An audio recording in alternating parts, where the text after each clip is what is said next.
તો hello friends, સ્વાગત છે તમારું આજની સ્ટોરીમાં. ફ્રેન્ડ્સ, આખા ઇન્ડિયામાં સૌથી વધારે હોન્ટેડ જગ્યામાં પહેલો નંબર આવતો હોય, આખી લિસ્ટમાં ફર્સ્ટ નંબરની જગ્યા ગણાતી હોય તો આ જગ્યાનું નામ છે રાજસ્થાનનો કિલ્લો ભાનગઢ કિલ્લો. આ ભાનગઢ કિલ્લાનો કિસ્સા એવા છે કે ત્યાં ઘણા લોકોને એવા અનુભવ થયા છે કે કોઈને ઝાંઝરનો અવાજ આવે, કોઈને અંદરથી ચીસું સંભળાય. આ કિલ્લાની અંદર એન્ટર થતાં તમને એક નેગેટિવિટીનો અહેસાસ થાય. અને બીજી ખાસ વાત એ કે ખુદ સરકારે આ જગ્યાએ બોર્ડ મારેલા છે કે સૂર્યાસ્ત પછી અને સૂર્યોદયની પહેલાં આ જગ્યાએ કોઈ એન્ટ્રી કરવી નહીં.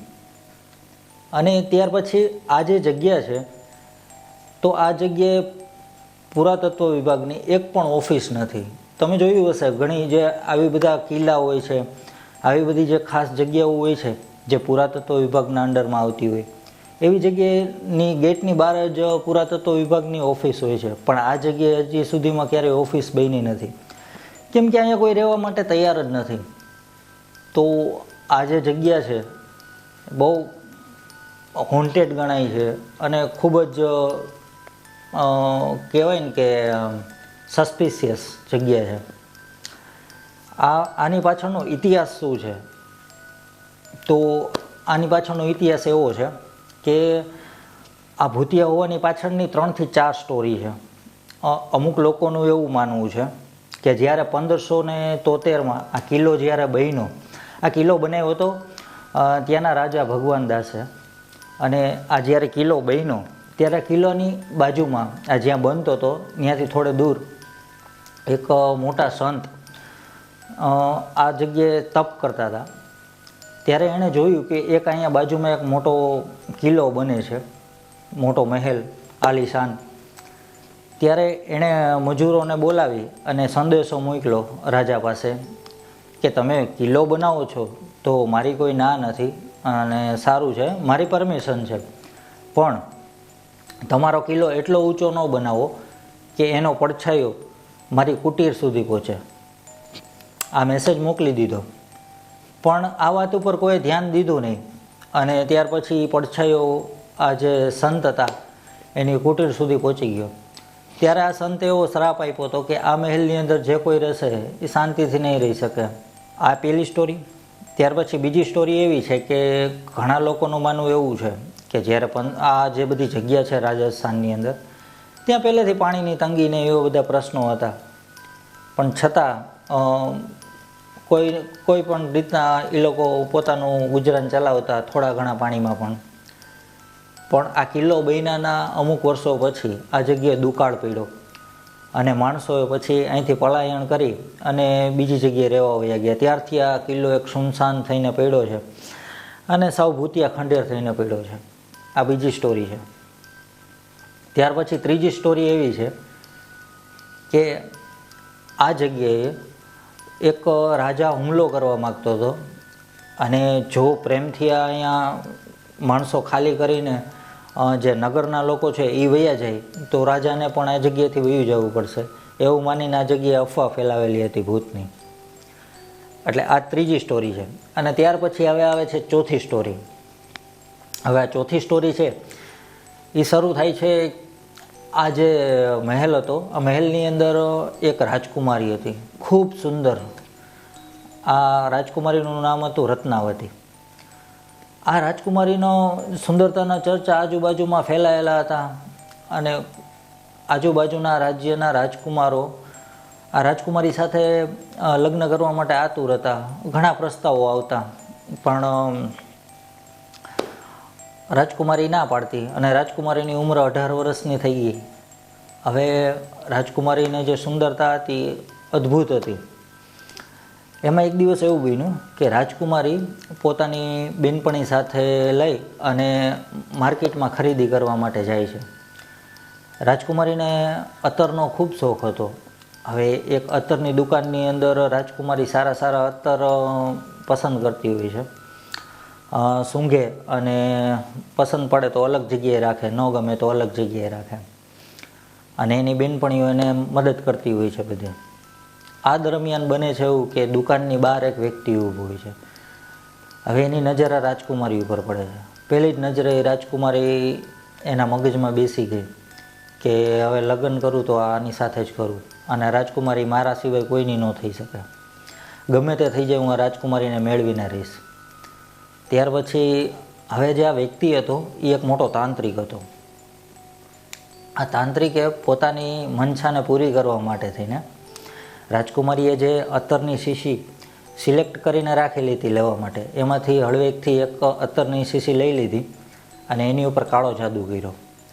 હવે આ જાદુ કરેલી શીશીને પાછી હતી ત્યાં રાખી દીધી. ત્યારે આ બધી જે સિલેક્ટ કરેલી શીશી હતી એની સાથે આ શીશી પણ બેગમાં વહી ગઈ. હવે ત્યાર પછી આ બધી છોકરીઓ ચાલી અને ઘરે મહેલે જવા માટે નીકળે છે.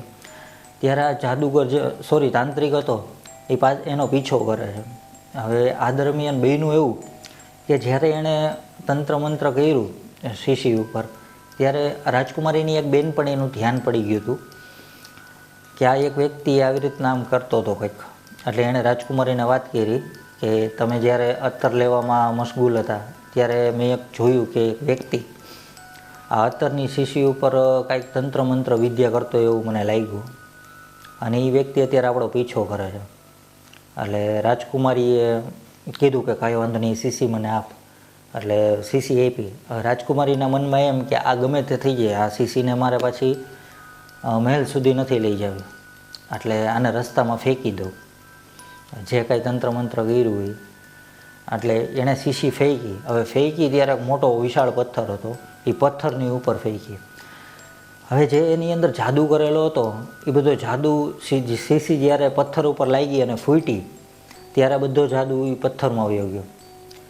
પથ્થર દળતો દળતો સીધો જે આ તાંત્રિક હતો એની ઉપર ચડી ગયો. જે આ તાંત્રિક હતો એ પાણા નીચે કચડાઈ ગયો. હવે એણે જે જાદુ કરેલો હતો એ જાદુ એવો હશે કંઈક કે જેની ઉપર જે આ વ્યક્તિ અત્તરની શીશી યુઝ કરે એ વ્યક્તિ આ તાંત્રિકના વશમાં થઈ જાય અને પોતાની તરફ આકર્ષાઈને આવે.